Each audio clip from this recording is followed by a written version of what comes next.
$100 additional increase. So I would like to recommend that we move that forward on the basis of fairness, because some people have lots of green cans, as you know, 10, 15, whatever, and other people only have 2 and don't even put 1 out. And so everybody's getting the 2, and I think that we should go ahead, and it should be more or less on a pay-for-usage basis. So if you're using the facility, you're using the service, then I think it's only fair that you pay for what you use and not have your residents, your fellow residents pay for that. So with that, I'll take any questions, and thank you for your time. John, how do you want to, Mayor, how do you want to handle the questions? Well, I think that first of all, we'd like to have the council comments. So I would ask the council, I'm going to ask the council to comment first of all, and then we can have the public comment. I would like to say that, to thank our 2 subcommittee members, Vice Mayor Whitmer and Council Member Carlson, because this, despite the fact that we haven't come up with an ideal solution, at least I think we have now a much better understanding of the whole ecology rate structure and what they know and what we know, and none of us seem to know the whole story. So thanks so much for the subcommittee members. Okay, so Elizabeth? I'd like to hear public comment first. I'm going to ask the council members to make a comment.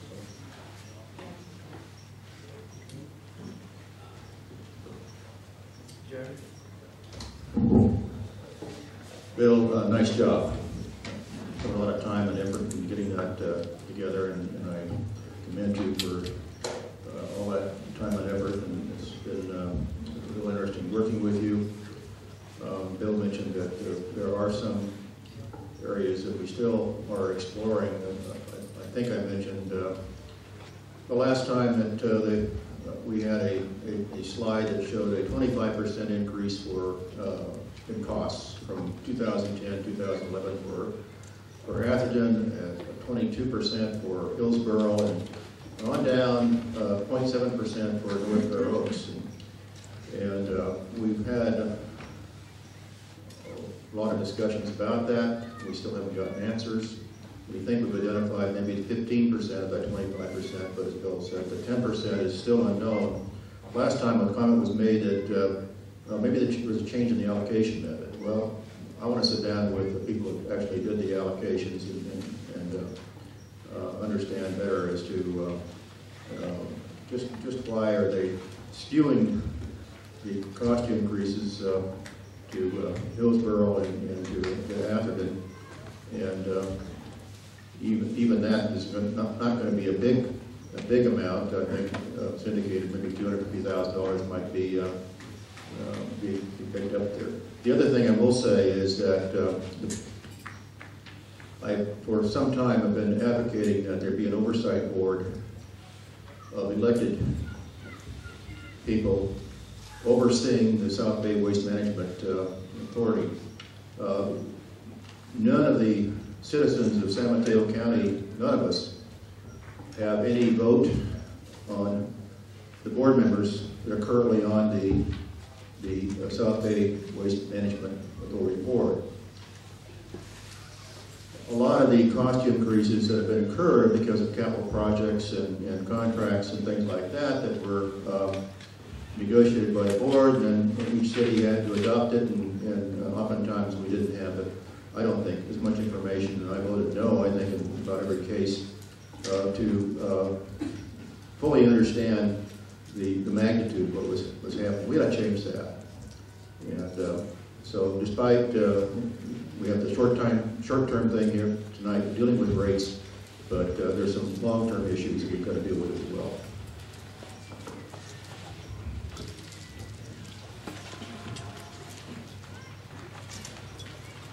Last time this issue came to us,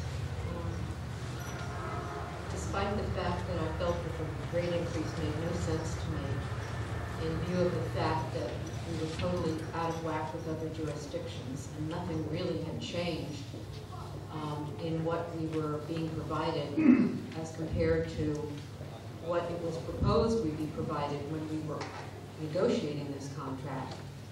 I thought that given the fact that we were going to be accumulating a considerable deficit if we didn't do something quickly, I thought we should opt up for a complete rate recovery, at least for the time being until we could figure out what was going on and then get a refund. I must say that my thinking at this point in time perhaps hasn't exactly changed, but I have considerable more concern, and let me tell you why. One day my husband and I were outside, and I was taking apart a fence, and I was taking it apart as I heard the ecology truck on the other side of our street. And I thought, okay, I'm taking this apart, I have to pound down these nails or I'm going to be in trouble.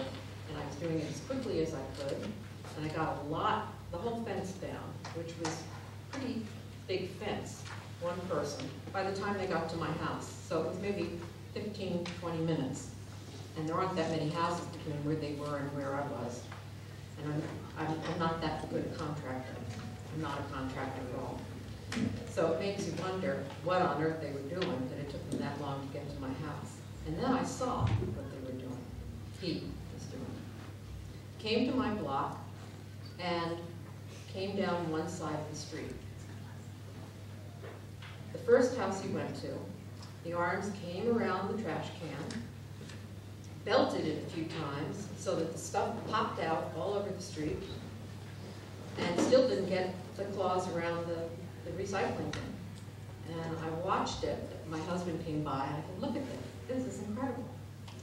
After about the third or fourth attempt, the recycling bin was finally within the arms of that thing, and lifted it up. But as it was being lifted up, it not only caught the pine needles on his tree, but it started to tilt, and garbage was coming down onto the street. But he finally made most of it let it go into the truck, because it's a top loader. It's totally open at the top. It's not side in any way.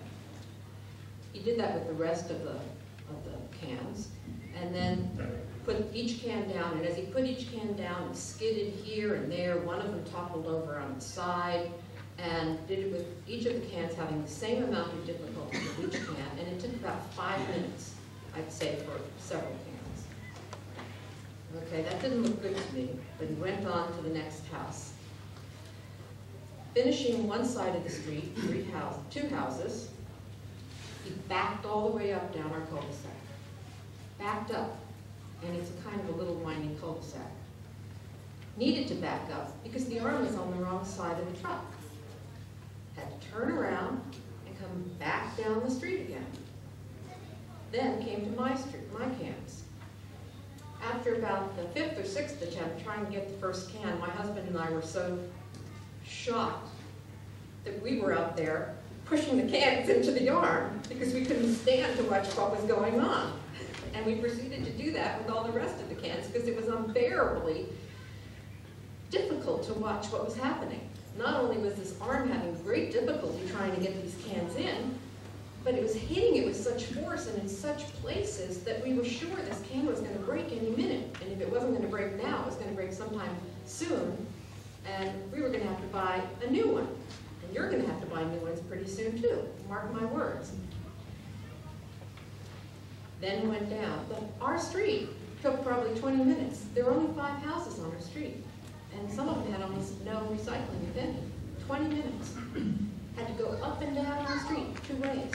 And you see that on many of the streets. On our other street that's right next to us, they go up and down because they have to turn around and do the other side of the street because of the way the arm is. So when I see the proposal that says it's higher organic content per route results in multiple trips, increasing fuel costs, driver hours, and truck time, well, I don't know about a lot more recycling and trips to the station, but they sure are increasing truck time, and they sure are making more fuel costs going up and down the streets because of this arm on the wrong side, or the wrong side for the street, and it's sure taking a whole lot longer when they have to struggle with this, and the carts are all over the place, and sometimes when you're behind the truck, the driver gets out and cleans up a little or tries to straighten the parts, but sometimes he does it, and I'll say he because I haven't seen any she, not to be in any way selective. And that's what I've seen over and over and over again, and I can't imagine that hasn't had a major impact in productivity and cost. The other thing, of course, is this every week pickup. And while I'm sure some people like it, I can't help but wonder in the balance of things if they like it enough to want these rates. And while I saw the projected cost savings were $160,000, when I think of $160,000 and the amount of time these routes are taking, when you see that they're coming, they can't even finish a route in the whole day. They're coming out the next day to finish their route, or they're there at 5 o'clock at night finishing a route. $160,000 sounds awfully low for a whole year's worth of picking up these cans every week. So where does that figure come from?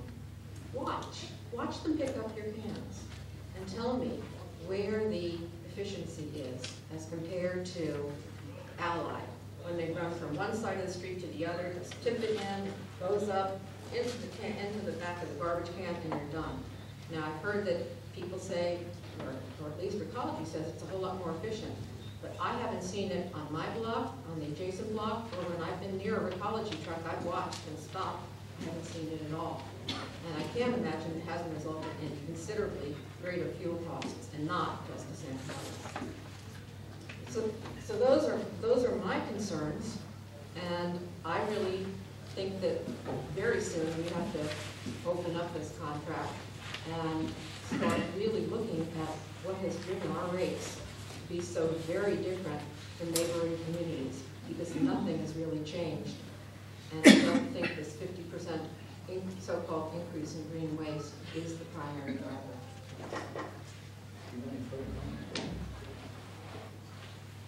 Well, in response to Councilmember McKeithen's comments with regards to the 160, we discussed the number of the savings both with SPWMA as well as with Recology, and said that we too thought that the number of the savings should be higher, and so we still are discussing that, but it's not been bottomed out, and that's why I have it on the back chart. And so I share your comment with regards to that. Well, I would say that I get complaints from residents over lots of things, but I have more complaints over the cash, over the garbage situation than any other single item. And the complaints range from some of the things that Councilmember McKeithen talked about to dumping trash on the street. And at the last council meeting, I suggested that we have a special telephone number so that people who have this problem can call this telephone number, because there are also substantial fines to Recology for that, which we're not collecting anymore. So again, I would ask our city manager to establish a telephone number and notify everybody that that telephone number can be used for complaints about the service, and then we can initiate a system to notify Recology and collect those fines. The other thing is that clearly we need to move these rates up immediately. No matter which way we go, based on what you've seen tonight, we're going to have a huge hole in our budget. We already are running close to $1 million over our expenses over revenues, and the last thing we need is to have another $700,000, $800,000, $900,000 that we owe Recology and Allied Waste. So I think that what we have to do is to approve the rates that we've noticed everybody tonight, recognizing that in a couple of months we may have to put those rates up even more, because you know, to have that big a balloon payment at the end of the year, in my mind, is totally unacceptable. So I would just again thank too many subcommittee members, and now I would open up to the public.